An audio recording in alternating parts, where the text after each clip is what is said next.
श्री राम सेवा समिति द्वारा चैरिटेबल अस्पताल के शिलान्यास समारोह में उपस्थित हमारे जिले के सबसे बड़े भामाशाह, सबसे बड़ा दानी सज्जन, प्रमुख समाज सेवी श्री देवीलाल तायल जी, हरियाणा के सबसे बड़े उद्योगपति श्री राजकुमार जिंदल जी और श्री राम सेवा समिति के अध्यक्ष भाई धर्मपाल बराड़िया जी, मैनेजमेंट कमेटी के सभी सदस्यगण, बड़ी खुशी की बात है कि राम सेवा समिति द्वारा फतेहाबाद की पावन पवित्र धरा पे एक बहुत ही शुभ कार्य का शुभारंभ किया जा रहा है।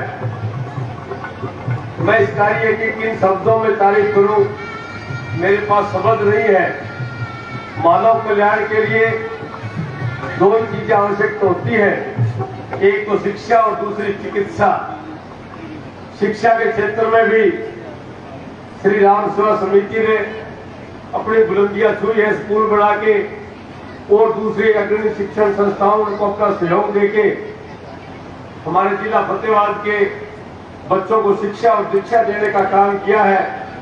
और उसी कड़ी में उससे भी बढ़ के जो पुण्य काम की शुरुआत की, अस्पताल खोल के, ये बहुत ही अच्छा कार्य है।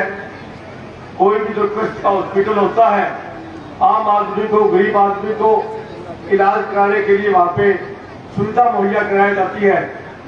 जिस तरह से इस हाल के अंदर जिंदल साहब का हॉस्पिटल है, वो और हॉस्पिटलों से आदमी वहां अपने आप को सुखता महसूस करता है कि कम खर्चे में यहाँ पे इलाज संभव है। और मैं आशा उम्मीद करता हूँ कि हमारा अस्पताल तो उससे भी आगे जाके आम आदमी की, गरीब आदमी की, कोई भी साथी पैसे के भाव में ये ना कहे कि मेरा इलाज नहीं हो पाया, क्योंकि दानी सज्जनों की कोई दिक्कत नहीं है फतेहाबाद के अंदर। चाहे पैसे किसी के पास कम हो, लेकिन दिल सबका बड़ा है। जब इस तरह की चीज बनती है और आम आदमी को पता लगता है कि मैनेजमेंट कमेटी को अगर मैं पैसा दूंगा तो उसका सदुपयोग होगा, तो सभी साथी दिल खोल के दान देने का काम करते हैं। और मैं बैठा बैठा जिंदल साहब को कह रहा था कि तुझी तो हरियाणा सब तो बड़े उद्योगपति, तुझी थोड़ा दिता है। बोला थोड़ा नहीं दिता, पैसे की कमी नहीं रह जा, भावे मेरा 10 करोड़ कलेजा लग जा, मैं अस्पताल में चलाना भी है। तो जिंदल साहब बात के धनी है। जिंदल साहब हमारे सबसे बड़े उद्योगपति है। और भी बहुत से साथियों ने, जिस तरह से भाई सुशील जी लिस्ट पढ़ रहे थे, सभी साथी दिल खोल के चंदा देने का काम कर रहे हैं, दान देने का काम कर रहे हैं। और इस तरह के जब कोई संस्थाएं, कोई अकेला धरना सेठ या अकेले कोई संस्था नहीं चला सकती, सबका सहयोग होना चाहिए। कोई साथी ये ना सोचे कि फलाने आदमी ने तो 11 लाख दिए हैं, मैं 11,000 दूंगा तो उसकी गिनती नहीं हो सकती। लेकिन जिस तरह से मैं आपको उदाहरण देना चाहूंगा कि मर्यादा पुरुषोत्तम श्री रामचंद्र जी जब रावण का वध करने के लिए समुद्र के ऊपर पुल बना रहे थे, तो एक गिलहरी अपने पूंछ से थोड़ी थोड़ी मिट्टी डाल रही थी। तो मर्यादा पुरुषोत्तम ने कहा कि गिलहरी तू क्यों परेशान हो रही है, तेरी पूंछ वाली मिट्टी से पुल नहीं बन सकता। तो उस गिलहरी ने कहा कि ये तो मैं भी जानती हूँ कि मेरी पूंछ वाली मिट्टी से पुल नहीं बन सकता, लेकिन जब आप रावण का वध करके लौटोगे तो मुझे फक्र महसूस होगा, गर्व महसूस होगा कि इस पुल को बनाने में मेरा भी योगदान है। और जो साथी को 11,000 रुपये भी देगा, वो इस हॉस्पिटल के अंदर आएगा या इसके आगे से निकलेगा, तो साथी को भी फक्र महसूस होगा, गर्व महसूस होगा कि अस्पताल को बढ़ाने में मेरा भी योगदान है। तो साथी चाहे कम दे, ज्यादा दे, लेकिन देना जरूर चाहिए।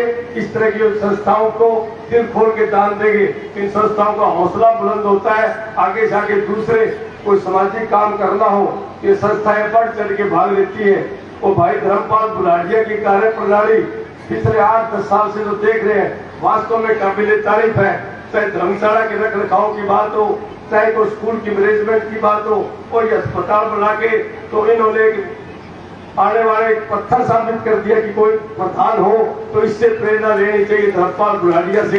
जितने भी संस्थाओं के प्रधान हैं, उनके सबके लिए धर्मपाल भाई एक प्रेरणा स्रोत बनने जा रहे हैं। और मैं अस्पताल के लिए आप कहना चाहूंगा कि आप आदरणीय बहन कुमारी शैलजा जी को भी एक बार यहाँ पे निमंत्रण देना, उसके बाद में तारीख निश्चित करना मेरे काम है।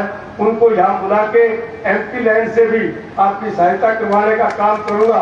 और अभी अगले महीने डिस्ट्रिक्ट प्लान की मीटिंग होगी। डी प्लान से मैं इस हॉस्पिटल को 5 लाख रुपए देने का घोषणा करता हूँ। 5 लाख डी प्लान से मैं आपको दिलाऊंगा। और उसके साथ साथ जहां भी मुझे मौका मिला, चाहे किसी मंत्री से लाए या किसी दूसरे उद्योगपति से लेके आए या किसी और भामाशाह के आगे हाथ जोड़ने पड़े, इस हॉस्पिटल को हम कभी भी पैसे की कभी महसूस नहीं होने देंगे, ऐसा मैं आप सभी को आश्वासन देता हूं। और यहाँ बुला के जो मैनेजमेंट कमेटी के सदस्यों ने जो मेरा मान सम्मान बढ़ाया, इज्जत बख्शी, उसके लिए मैं आप सबका तहे दिल से आभार व्यक्त करता हूँ। धन्यवाद। जय हिंद।